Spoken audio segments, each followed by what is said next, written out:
बाद में तुमने कोई प्रॉब्लम होगी। चलो तो सॉल्व कर रहे थे ना इसलिए। हाँ वो तो सॉल्व कर रहे थे ना इसलिए। तो वो सॉल्व कर लेते हैं, अभी पढ़ा रहा हूँ, ये रिकॉर्डिंग तो करते हैं। हाँ बात कर रहा हूँ मैं। चलो ठीक है, इधर देखो, मान लो ये प्योर वाटर है और ये वाटर का सॉल्यूशन है, मतलब यहाँ पे शुगर सॉल्यूशन ले लेता हूँ मैं, ठीक है। तो अगर मान लो ये अभी इस टाइम पे मान लो 25 डिग्री सेल्सियस, 25 डिग्री, ये भी 25 डिग्री सेल्सियस होगा।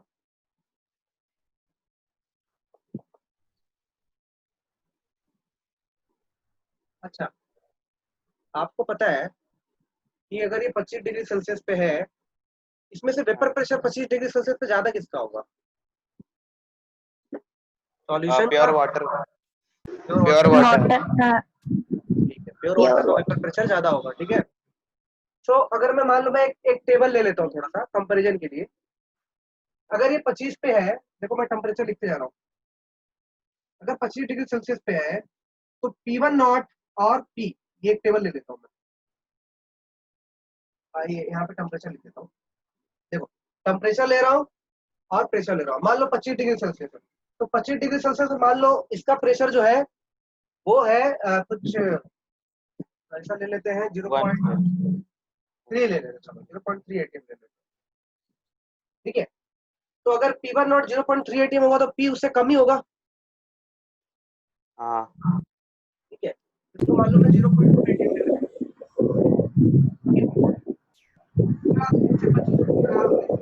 सर आपका आवाज नहीं आ मेरा आवाज नहीं आ रहा है?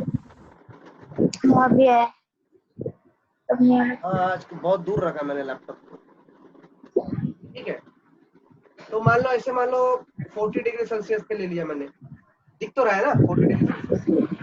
तो ये मान लो कुछ 0.4 atm, 0.35 atm,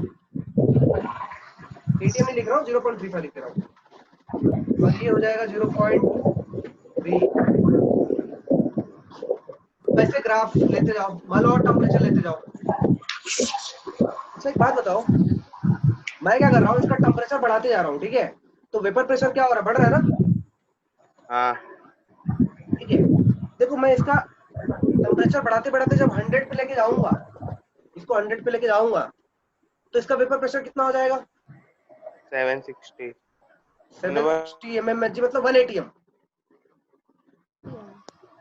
है कि नहीं? हाँ इसका प्रेशर कितना होगा, 1 atm होगा क्या? सॉल्यूशन का सर नहीं उससे होगा, ज्यादा होगा, ज्यादा होगा सॉल्यूशन का ना उससे या ज्यादा नहीं कम होगा? होगा, सॉल्यूशन का कम होगा कम उससे। होगा। सॉल्यूशन का प्रेशर हमेशा कम ही रहता है ना सॉल्वेंट से। Yes sir. हाँ हाँ, तो 100 पे ये तो 1 atm हो जाएगा, लेकिन ये 1 atm से कम रहेगा, समझ में आ रहा है? समझ में आया कि नहीं? Yes sir. ठीक है, ऐसे और टेम्परेचर लेते जाओ, मतलब ऐसे बनाते जा रहा हूँ मानो, और फिर 3 कॉलम ऐसे ले रहा हूँ। क्या करें, बोर्ड इतना बड़ा है कि बोल नहीं सकते। अच्छा ये नहीं बनाता, चलो ये टेम्परेचर है पहला वाला। तो मान लो जब टेम्परेचर रहेगा 50 डिग्री सेल्सियस, तो मान लो ये कुछ 0.4, तो ये कुछ 0.35, ठीक है। ऐसे मैं लेते जा रहा हूँ डाटा खाली। 60 डिग्री सेल्सियस तो ये 0.5 हो गया, और ये 0.45 हो गया। तो ऐसे ही 70 डिग्री सेल्सियस तो ये 0.6, मान लो 0.7 ले लिया, और ये कुछ 0.6 हो जाएगा। तो ऐसे बढ़ाते जाओ, ठीक है। मान लो मैं ऐसे डाटा ले रहा हूँ, देखो अभी मैं प्लॉट करता हूँ, ठीक है, प्लॉट करता हूँ। देखो यहाँ पे मैं ये 10, 20, 30, 40, 50, नहीं गलत लगा, ये 0.1 atm, ये 0.2 atm, ये 0.3 atm, 0.4, 0.5, 0.6, 0.7, 0.8, 0.9, 1 atm, 1.1 atm। ओके, एक मिनट आप देख लेने दो, देखो मैं गड़बड़ कर दूंगा तो कल्याण हो जाएगा मेरा। Share screen.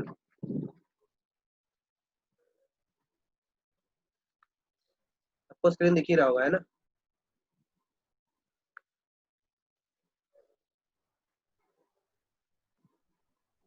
Very good. Vapour pressure और टेम्परेचर उल्टा बनाया मैंने ग्राफ। कोई बात नहीं। टेम्परेचर और ये हो गया वेपर प्रेशर।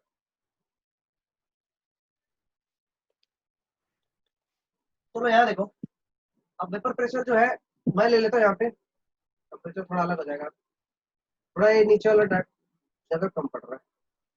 तो ये मान लो 10 डिग्री सेल्सियस है, ये 20 है, ये 30 है, ये 40 है, ये 50 है, ये 60 है, ये 70 है, ये 80 है, ये 90 है, ये 100 है, ये 110 है। और यहाँ पे प्रेशर लेता हूँ 0.1, 0.2, 0.3, 0.4, 0.5, 0.6, 0.7, 0.8, 0.9, 180।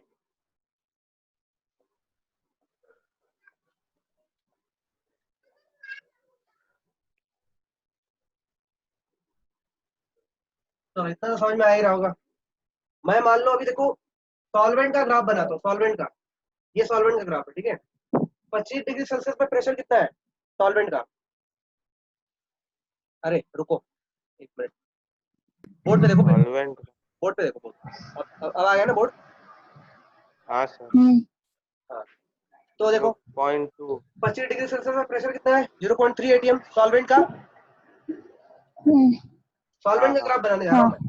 तो 25 डिग्री सेल्सियस को यहाँ पे रहेगा, तो 25 पे कितना प्रेशर है? 0.3। तो ये पॉइंट मिला तुमको, ठीक है। 40 पे कितना है? 40 पे 0.35, 40 है तो 40 पे 0.35 मतलब यहाँ पे कुछ होगा, ये एक पॉइंट मिला, ठीक है। इसी तरह से आ गया 50 पे 50 पे 0.4, तो ये 50 पे 0.4 मतलब ये हो गया, ये पॉइंट मिला। फिर 60 पे 0.5, ये पॉइंट मिल गया। ऐसे ही बनाते जाओगे तो ऐसा आएगा ग्राफ, ठीक है। ऐसा ग्राफ बनेगा वो, समझ में आ गया ना? आगे बना ले रहा हूँ मैं, इस तरह से ग्राफ जाएगा वो, ठीक है। ये हो गया सॉल्वेंट का ग्राफ। अच्छा, सॉल्यूशन का ग्राफ इसके ऊपर रहेगा कि नीचे रहेगा? नीचे। नीचे ठीक है, देखो 25 डिग्री सेल्सियस का सॉल्यूशन का प्रेशर कितना है? 0.2। 0.2 तो 25 पे 0.2 मतलब ये हो गया, 25 पे ये हो गया ना, हाँ ये पॉइंट नीचे। मिला, यस। ठीक है। 40 पे कितना है? 40 पे 0.3, ये 40 है, इस पे 0.3, तो ये पॉइंट मिला। उसके बाद 0.3 50 पे 0.35, 50 पे 0.35, 35 कहाँ गया? यहाँ पे रहेगा, ये 0.9, तो ये 0.35 पहले कुछ गड़बड़ बनाएंगे मैंने, अब जाएगा 50 पे, ठीक है। तो इस तरह से ये देखोगे तो ग्राफ जो है ना ये नीचे रहेगा, तो समझ में आ रहा होगा ना, इसके नीचे ग्राफ आएगा, ये समझ रहे हो ना? ग्राफ नीचे आएगा, इतना समझ में आ रहा है, हमेशा नीचे रहेगा उसके। कोई कुछ नहीं बोल रहा। Yes sir. ये सॉल्वेंट का ग्राफ है, ये सॉल्यूशन का ग्राफ है। अब देखो देखो कोई भी सब्सटेंस,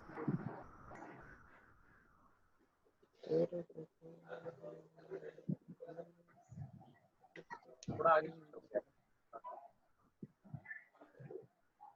हाँ, देखो यहाँ देखो, कोई भी सब्सटेंस बॉइल कब करेगा? जब उसका प्रेशर बढ़ के, देखो ये सॉल्वेंट का प्रेशर बढ़ के ये पॉइंट पे जब जा रहा है तो कितना हो जा रहा है? 1 atm हो जा रहा है कि नहीं?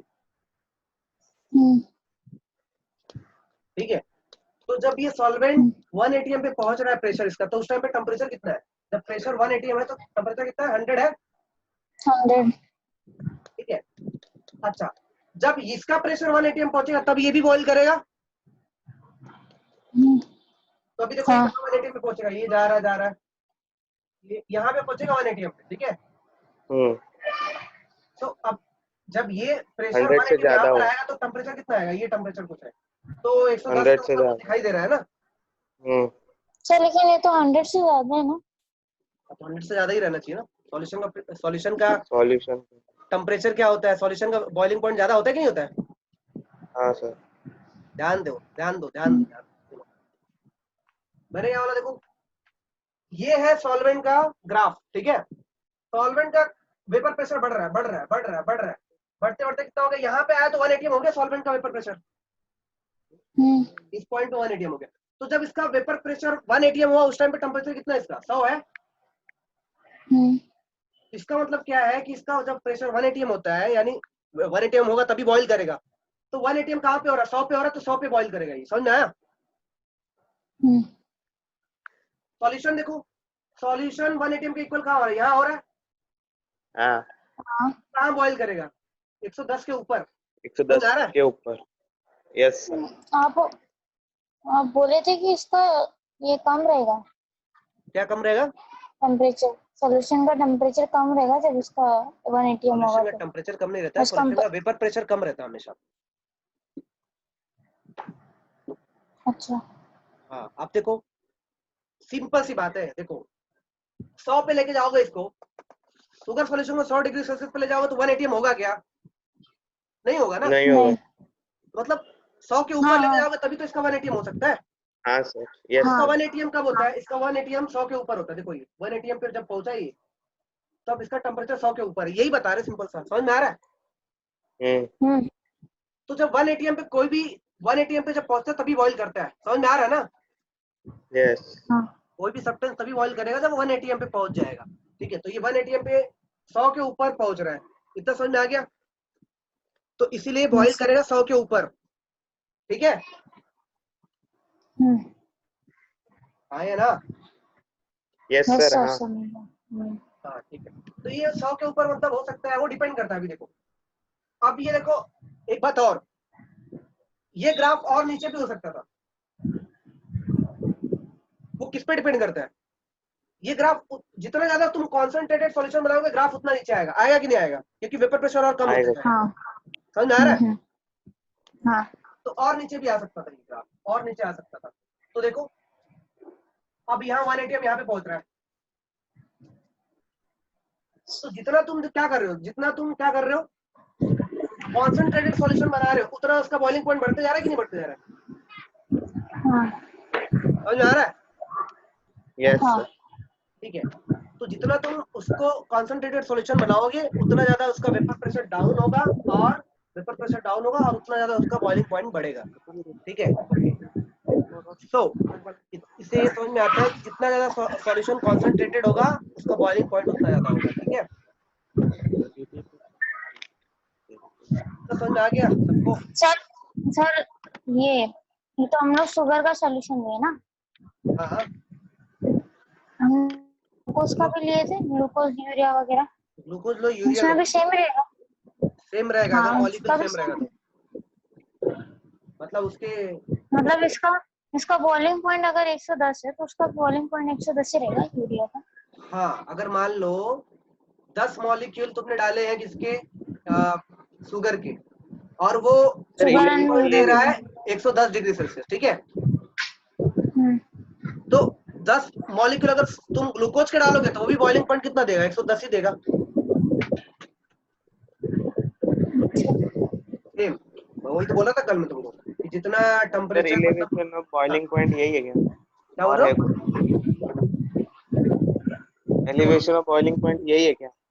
हाँ ये अभी बॉइलिंग पॉइंट है, एलिवेशन ऑफ बॉइलिंग पॉइंट क्या वो दिखा रहा हूँ। हाँ। ओके, तो एलिवेशन का मतलब क्या है? अरे एलिवेशन का मतलब बता रहा हूँ, इंक्रीमेंट। एलिवेशन का मतलब था इंक्रीमेंट, एलिवेशन हाँ। यहाँ लिख रहा हूँ मैं। देखो इसका जो बॉइलिंग पॉइंट होता है उसको हम टी नॉट से दिखाते हैं, प्योर सब्सटेंस का जो बॉइलिंग पॉइंट होता है उसको टी नॉट से दिखाते हैं, समझ में आया। और जो सॉल्यूशन का बॉइलिंग पॉइंट होता है उसको हम टी से दिखाते हैं, ठीक है। तो टी माइनस टी नॉट, देखो टी तो हमेशा बड़ा ही रहेगा डेल्टा ना, टी। हाँ इसको बोलते हैं डेल्टा टीबी। यानी देखो इसका 100, इसका कितना है 110 डिग्री सेल्सियस मान लो, इसका कितना है 100 डिग्री सेल्सियस, तो ये कितना आएगा 10 डिग्री सेल्सियस आएगा कि नहीं आएगा डेल्टा यस टी। आएगा। तो इसको बोलते हैं elevation of boiling point, elevation of boiling point, ठीक है, एलिवेशन ऑफ बॉइलिंग पॉइंट। तो इस तरह से लिखते हैं elevation of boiling point equal to, ये मिटा दूं पूरा ग्राफ। हाँ यस ये ग्राफ याद रखो, सॉल्वेंट का ग्राफ हमेशा ऊपर रहेगा और सॉल्यूशन का ग्राफ हमेशा नीचे रहेगा, ठीक है, सिंपल सी बात है। यस जानू एक समान सर गया, बैटरी लो।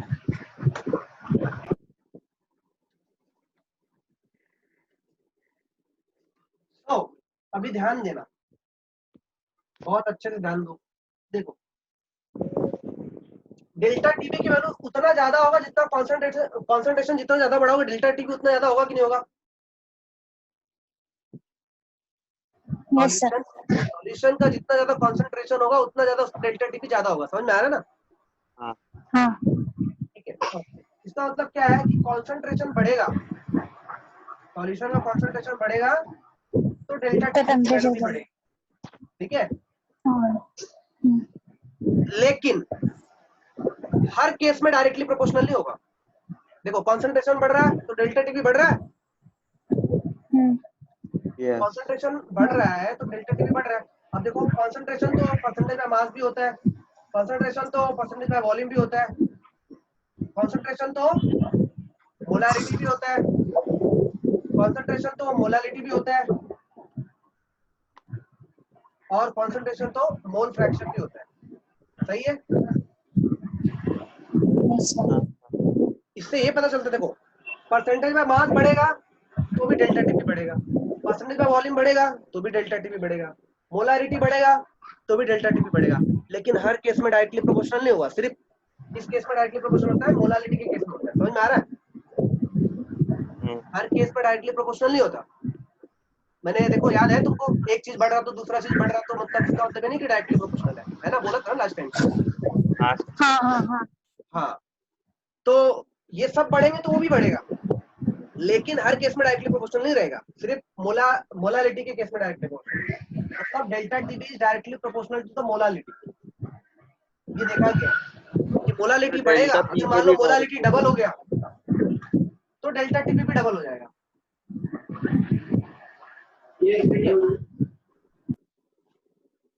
परसेंटेज में सर वॉल्यूम डबल डेल्टा होगा तो टीपी परसेंटेज में वॉल्यूम डबल होगा तो डेल्टा टीबी डबल नहीं होगा, क्योंकि डायरेक्टली प्रोपोर्शनल नहीं है, समझ में आ रहा है? सर ये डायरेक्टली प्रोपोर्शनल इसके भी है ना, डेल्टा पी के। डेल्टा पी के हाँ कैसे पर? क्या?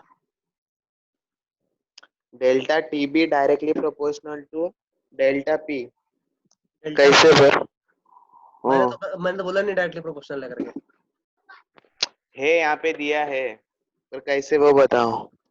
दिया है, कहाँ दिया है? टेक्स्ट बुक में दिया है? हाँ फेसबुक में फिलहाल नहीं, इतना मेरे पास है। देखो इतना तो समझ में आता है। देखो डेल्टा, अभी फिलहाल मैंने उतना डिटेल में देखा नहीं इसको। डेल्टा पी देखो जितना कम, देखो जितना ज्यादा कॉन्सेंट्रेटेड सॉल्यूशन बनाओगे डेल्टा पी क्या होगा? उतना डेल्टा पी कम क्या होगा होगा? उतना ज्यादा बढ़ते जाएगा कि नहीं बढ़ते जाएगा डेल्टा पी? मयूर, यस यस बढ़ेगा हाँ। कॉन्सेंट्रेशन बढ़ाओगे तो डेल्टा पी बढ़ते जाएगा। हाँ हाँ तो एक एग्जैक्टली तो मैं नहीं बता सकता, लेकिन हाँ अगर दिया है तो होगा। तो इतना तो समझ में आता है कि कॉन्सेंट्रेशन बढ़ता है तो डेल्टा पी भी बढ़ता है, और डेल्टा पी बढ़ता है तो डेल्टा टी भी बढ़ता है ना? तीनों चीजें बढ़ रही है ना, डेल्टा पी भी बढ़ रहा है, डेल्टा टी भी बढ़ रहा है, तो डायरेक्टली प्रोपोर्शनल होगा सर उस केस में। हाँ सर जितना ज्यादा कंसंट्रेशन उतना ज्यादा वेपर प्रेशर कम होता है ना? वेपर प्रेशर कम होता है, डेल्टा पी नहीं कम होता है, डेल्टा पी बढ़ता है। फिर से सुनो, वेपर प्रेशर कम होता है, जैसे जैसे कॉन्सेंट्रेशन बढ़ाओगे वेपर प्रेशर कम होते जाएगा, तो डेल्टा पी की वैल्यू बढ़ते जाएगी ना। हाँ हाँ, डेल्टा पी क्या है? P1 not minus P. हाँ डिफरेंस है हाँ तो डेल्टा पी तो बढ़ते जाएगा ना, पी घटते जाएगा। हाँ पी घटते जाएगा लेकिन डेल्टा पी का जो डिफरेंस है ये बढ़ते जाएगा, समझ में आ रहा है ना? हाँ हाँ ठीक है। तो जैसे जैसे क्या होता है, कॉन्सेंट्रेशन बढ़ता है, मोलालिटी बढ़ता है, वैसे वैसे क्या होता है, डेल्टा पी भी बढ़ता है। तो सीधी सी बात है, डेल्टा पी भी बढ़ रहा है और क्या बढ़ रहा है, डेल्टा टीवी भी बढ़ रहा है। तो दोनों डायरेक्टली प्रोपोर्शनल बोल सकते हो, जैसा अगर टेक्स्ट बुक में लिखा है तो। समझ में आ रहा है तुमको? Yes sir. हाँ ठीक है। तो अभी फिलहाल हम मोलालिटी पे आ रहे हैं, उस पे देखो, ठीक है। अब ये स्टेटमेंट क्या कहता है, स्टेटमेंट कहता है कि delta TB is directly proportional to molality, ठीक है। तो इसको मैं क्या कर सकता हूँ, प्रोपोर्शनलिटी के साइन को हटाने के लिए मैं एक कांस्टेंट यहाँ पे डालता हूँ, इसको बोलते हैं केबी। इसका नाम है एबुलियोस्कोपिक कांस्टेंट, एबुलियोस्कोपिक कांस्टेंट, ठीक है। इसको बोलते हैं एबुलियोस्कोपिक कांस्टेंट, ठीक है। अब देखो मोलालिटी निकाल सकते हो ना? Yes sir. What is molality? W देखो, ये Kb तो Kb रहेगा, Kb कांस्टेंट रहेगा, एक सॉल्वेंट के लिए Kb कांस्टेंट रहता है, ठीक है। Kb कांस्टेंट रहता है। अच्छा, एक सॉल्वेंट के लिए Kb is constant for a given solvent, Kb is constant for, sir वो फिर वो क्वेश्चन में दिया रहेगा Kb दिया रहेगा। केबी की वैल्यू हाँ हर सॉल्वेंट के लिए अलग अलग, हाँ हर सॉल्वेंट के लिए अलग अलग रहेगा। हाँ, नॉर्मली वाटर होता है तो वाटर के लिए दिया रहता है, कभी कभी बेंजीन रहेगा तो बेंजीन के लिए दे देगा, कभी कभी CCl4 होता है, कार्बन टेट्राक्लोराइड, तो सबके लिए अपना हर जो भी सॉल्वेंट रहेगा उसके लिए दिया रहेगा ये भी, ठीक है। अब ये क्या होता है W2/M2, देखो मोलालिटी क्या होता है, number of mole of solute upon mass of solvent in KG, ये होता है ना, इन केजी, बराबर है? बराबर है कि नहीं? Yes sir. ठीक है। तो यहाँ पे तुम क्या लिख सकते हो, देखो N2 क्या होता है, W2/M2 होता है,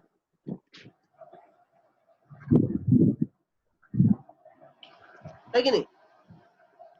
हाँ N2 होता है मास अपॉन मोलर मास, तो N2 हो गया W2/M2, ठीक है। तो ये फॉर्मूला यूज करोगे, अगर ये फॉर्मूला यूज करोगे, ध्यान देना कि W2 जो रहेगा ग्राम में रहेगा, W2 इन ग्राम रहेगा, M2 जो रहेगा इन ग्राम पर मोल रहेगा, और ये जो W1 रहेगा, W1 ये W1 इन केजी रहेगा, ठीक है। W1 इन केजी रहेगा, ठीक है। इतना समझ में आ रहा है ये फॉर्मूला अगर यूज करोगे तो? क्योंकि देखो मास ऑफ सॉल्वेंट तो केजी में रहता है ना, फॉर्मूला है ना मोलारिटी का। हाँ हाँ हाँ, तो या तो इसको केजी में ले लो, या अगर इसको ग्राम में लेना चाहते हो, अगर इसको ग्राम में लेना चाहते हो तो क्या करोगे, इसको ग्राम में ले लो, फिर इसको केजी में कन्वर्ट करने के लिए 1000 से डिवाइड करना पड़ेगा कि नहीं करना पड़ेगा? हाँ तो अगर W1 को तुम ग्राम में लेते हो तो फॉर्मूला क्या होगा, 1000 ऊपर जाएगा इंटू 1000। तो यहाँ पे आप जो है, ये जो है, अब यहाँ लिखता हूँ मैं, ठीक है। यहाँ पे W1 जो आप ग्राम में, तो दो फॉर्मूले हैं, ठीक है। अगर तुम ये फॉर्मूला लिखते हो, यूज करते हो, खाली ये यूज करते हो, तो क्या होगा, W1 इन केजी होगा, लिख लो ये। और अगर तुम ये फॉर्मूला यूज करते हो,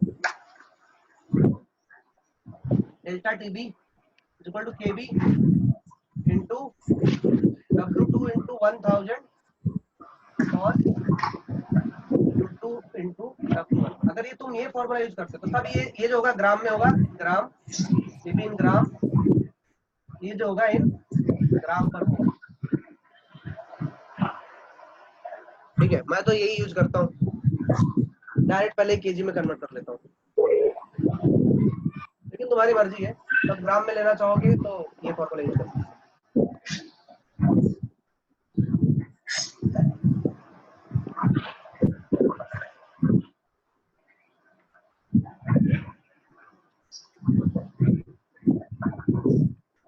लिख लिया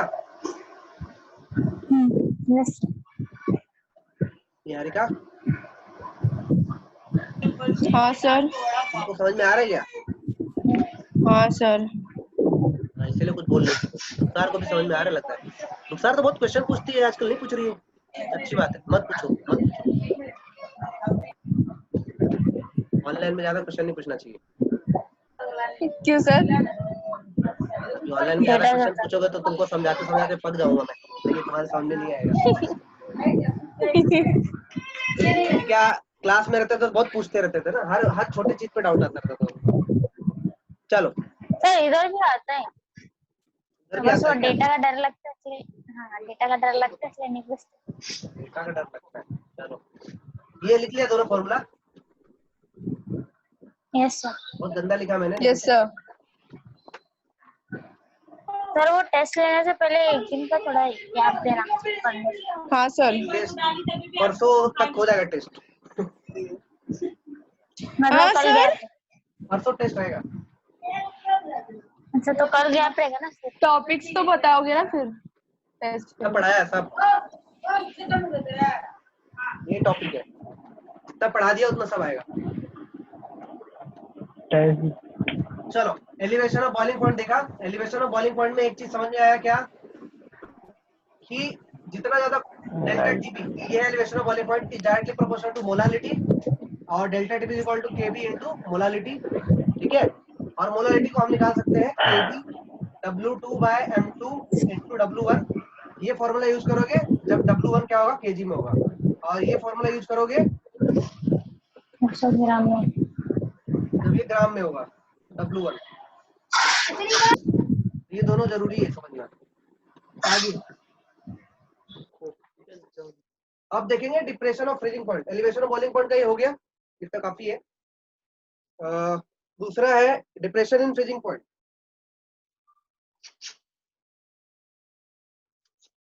तो पहले फ्रीजिंग पॉइंट क्या होता है उसको लिखो। फ्रीजिंग पॉइंट का डेफिनेशन किसी को याद है? किसी के पास टेक्स्ट बुक तो होगा ही सामने सामने। सर उसका हाँ है ना टेम्परेचर सर। ना बाहर के टेम्परेचर से साथ अभिषेक मतलब बताया। कि ज्यादा बोलो मतलब अभिषेक। कम हो जाता है तो वो मतलब कि जो सबसे टेक्स्ट क्यों बोलना पड़ेगा फिर? देख के नहीं बोलने का। बोलो टेक्स्ट बुक से। नहीं कोई तो आवश्यकता नहीं, कोई जरूरत नहीं। ऐसे बताओ डायरेक्ट बताओ डायरेक्ट। जो सबसे मतलब जो जम जाए जो चीज, और क्या? नहीं तो सर जब जो सबसे लिक्विड जम गया अरे और जमने को तो सेम्बुड भी जम जाता तो क्या सॉलिड मतलब, से उसका फ्रीजिंग पॉइंट होता है वो। मेरी बात सुनो ना। तो फ्रीज, हाँ तो फ्रीजिंग हो गया ना तो। सर हेलो, हाँ बोलो। जो सब्सटेंस का जो टेम्परेचर रहता है बाहर के टेम्परेचर से कम होता है, मतलब माइनस में जाता है, तो उस और वो एक ऐसा पॉइंट आता है जहाँ पे वो सब्सटेंस फ्रीज हो जाता है, उस पॉइंट को फ्रीजिंग पॉइंट बोलते हैं। मतलब कि बाहर का जो वो रहेगा ना, वो क्या बोलते हैं वो क्या? टेम्परेचर, वो इस मतलब इन लोग के इक्वल नहीं रहेगा अंदर वाले के। मजा नहीं आया। ऐसा मत मतलब कि ना बाहर का देखो नॉर्मली तुम फ्रीजिंग पॉइंट क्या रहेगा समझते वो हो, ऐसा टेम्परेचर जहाँ पे सब्सटेंस जो है सॉलिड में कन्वर्ट हो जाए, है ना, यही जानते हो ना। हाँ नॉर्मल तो यही जानते हैं कि जिस टेम्परेचर पे तो फिर सब्सटेंस क्या हो जाए, फ्रीज मतलब फ्रीज हो जाए, सॉलिड बन जाए तो फ्रीजिंग पॉइंट हो गया। ये बच्चों वाले था, ठीक है, ये बचपने की बात थी। अभी डेफिनेशन है इसका, लिख लो। What is freezing point? The तो फिर temperature at which vapor pressure of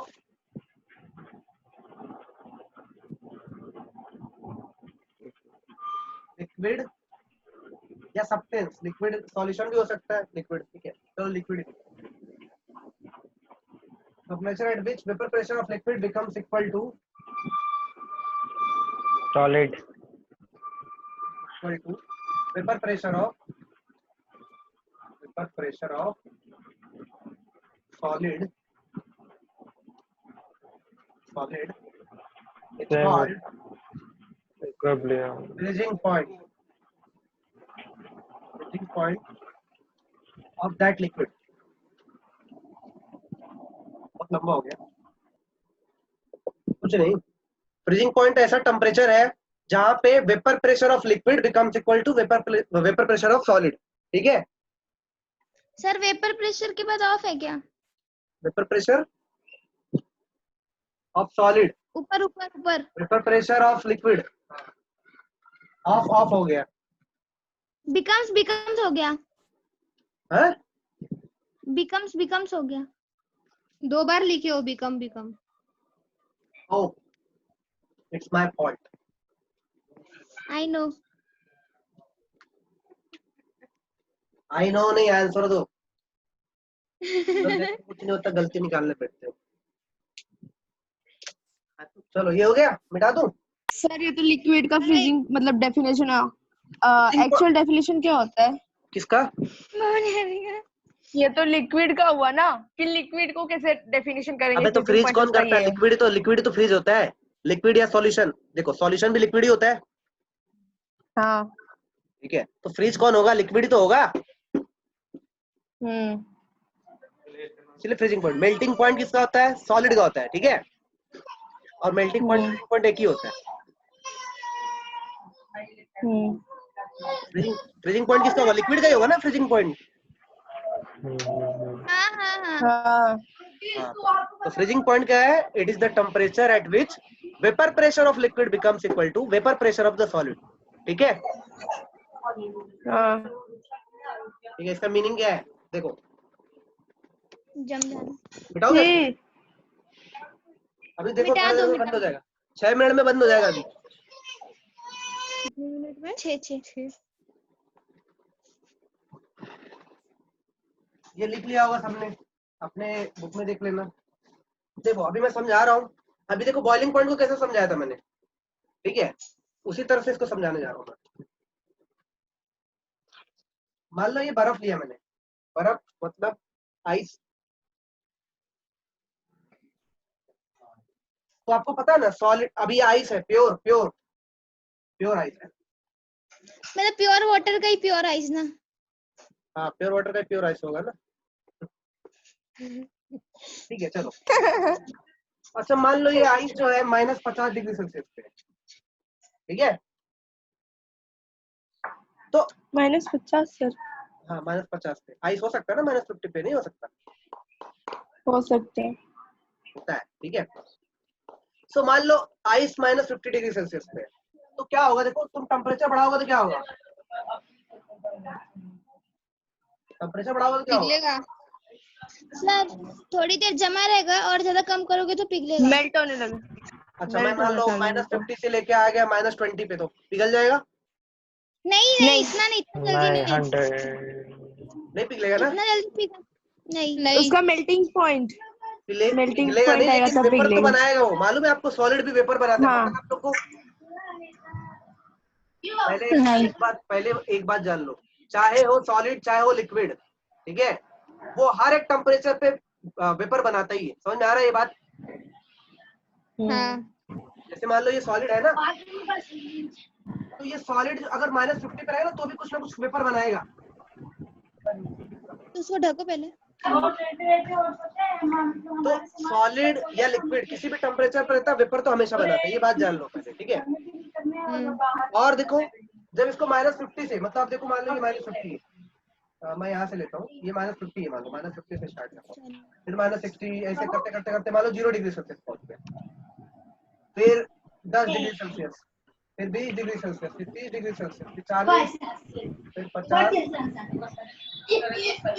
किसका आवाज आ रहा है इतना जोर जोर? निहारिका का। सीधी बात है। इधर देखो, देखो अब देखो मैं सॉलिड का ग्राफ बना रहा हूँ, क्या होगा? अब ये देखो टेम्परेचर था, ये क्या है? Vapour pressure. तो होगा क्या? सीधी सी बात है ना, सॉलिड का भी क्या होगा? जैसे जैसे टेम्परेचर बढ़ाओगे वैसे वैसे वेपर प्रेशर बढ़ेगा, ऐसा कुछ ग्राफ आएगा। ये 0 तक लेके जा रहा हूँ मैं, ठीक है? ये देखो ओरिजिनल में ऐसा ग्राफ बनाया गया था, ठीक है? तो यहाँ देखो, ये समझ में आ रहा है ना ग्राफ? ये सॉलिड का है, ठीक है? किसका है? सॉलिड का ग्राफ। फिर देखो 0 डिग्री सेल्सियस में जैसे ही बर्फ पहुंचेगा क्या होगा? पिघल जाएगा, पिघलना चालू होगा। हाँ। Melting point. हाँ, मेल्टिंग पॉइंट या फ्रीजिंग पॉइंट, वही। हाँ ठीक है। सो यहाँ से अब देखो, जब तक कि पूरा का पूरा लिक्विड में कन्वर्ट नहीं हो जाता, तब तक यहाँ पे ये टेम्परेचर उसका मेंटेन रहता है। उसके बाद में अब मान लो ये पिघल के अब लिक्विड बन गया, 0 पे लिक्विड बन गया, अब पूरा 0 पे लिक्विड बन गया, 0 पे लिक्विड बन गया। अब टेम्परेचर बढ़ाओगे तो क्या होगा, फिर से वेपर प्रेशर बढ़ते जाएगा। तो इसका ग्राफ बनाओगे तो कुछ इस तरह से आता है, ठीक है। सॉल्वेंट का बनाया था ना, तो 0 पे वेपर नहीं बनता ना? 0 पे वेपर बनता है, ऐसा नहीं है बनता है। कुछ बनते हैं। वेपर हमेशा बनता है, वेपर हर टेम्परेचर पे बनता है, ठीक है। जब 0 के नीचे बनता है वेपर तो 0 पे क्यों नहीं बनेगा, 0 पे भी बनता है, ठीक है। तो देखो अब ये ग्राफ है, देखो जब सॉलिड से ऐसे मतलब ये सॉलिड का वेपर प्रेशर था, बाद में लिक्विड का वेपर प्रेशर है। तो ये एक्चुअल में क्या, प्योर वाटर है, प्योर वाटर। यहाँ से लेके यहाँ तक का जो ग्राफ है प्योर वाटर का है, यहाँ से यहाँ का जो ग्राफ है प्योर आइस का है, सॉलिड। ठीक है, आइस का ग्राफ, ठीक है, सॉलिड का ग्राफ। चलो तो अभी आपको मालूम है सॉल्यूशन का ग्राफ तो हमेशा इसके नीचे ही रहेगा ना। हाँ सर। ठीक है, और जितना कॉन्सेंट्रेटेड बनाओगे और नीचे जाएगा। अब मैं क्या बताना चाहता हूँ, देखो ये सॉल्यूशन का ग्राफ है, ये सॉल्यूशन का ग्राफ है। अभी देखा था ना सॉल्यूशन का ग्राफ नीचे रहता है सॉल्वेंट के। अभी मैंने क्या बोला, देखो ये पॉइंट जो है, ये पॉइंट जो दिख रहा है तुमको, यहाँ पे क्या है, वेपर प्रेशर ऑफ लिक्विड, ये लिक्विड है ना, ये पॉइंट दोनों मैच कर रहे हैं, यहाँ पे आके कट कर रहे हैं ना। ये कॉमन पॉइंट है, सॉलिड का भी कॉमन पॉइंट है और लिक्विड का भी कॉमन पॉइंट है, समझ में आ रहा है ना। ये it is a common point और सॉलिड एंड मैच कर रहे हैं, दोनों आके मिल रहे कि नहीं मिल रहे। हाँ सर। तो ये पॉइंट जो है सॉलिड के ऊपर भी है और ये पॉइंट लिक्विड के ऊपर भी है। तो यहाँ पे एक्चुअल में क्या है, मैं बोल सकता हूँ this is the vapour pressure of solid as well as the vapour pressure of the liquid यहाँ पे। तो यहाँ पर जो है vapour pressure of the liquid and vapour pressure, ये लिक्विड है,